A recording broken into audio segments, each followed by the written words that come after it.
নমস্কার বন্ধুরা, মা জননী রান্নাঘরে সবাইকে স্বাগতম। আজ আমি তোমাদের সামনে ডালের রেসিপি নিয়ে চলে এসেছি।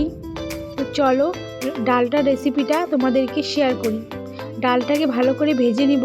যখন লাল লাল হয়ে যাবে তখন আর নাড়াচাড়া করতে হবে, না হলে নিচের দিকে লেগে যায়, কালো হয়ে যাবে আর পুড়ে যাবে, খেতে একদমই ভালো লাগবে না।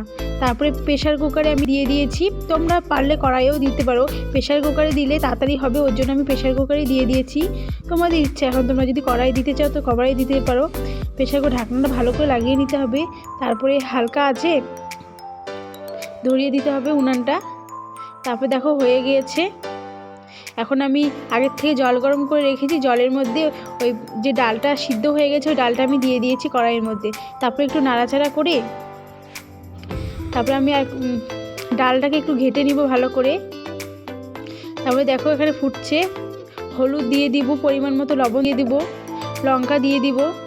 এখন একটু নাড়াচাড়া করার পরে দেখো ফুটতেছে, ফুটা প্রায় হয়ে গিয়েছে। তারপরে আমি একটা পাত্রের মধ্যে ডালটি ঢেলে নিয়েছি। পাত্রে আমি ঢেলে নিয়ে পরে তারপরে এখন আমি আগের থেকে কড়াই গরম করে রেখে তেল দিয়েছি, লঙ্কা দিয়ে দিয়েছি, তেজপাতা দিয়েছি, পাঁচফোড়ন দিয়েছি, এখন আমি আদা দিয়ে দিয়েছি।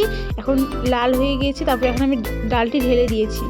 ঢেলে দেওয়ার পরে দেখো দেখতে পাচ্ছ প্রায় ডালটা হয়ে এসেছে। একটু ফুটলেই ডালটা বন্ধ করে দেবো।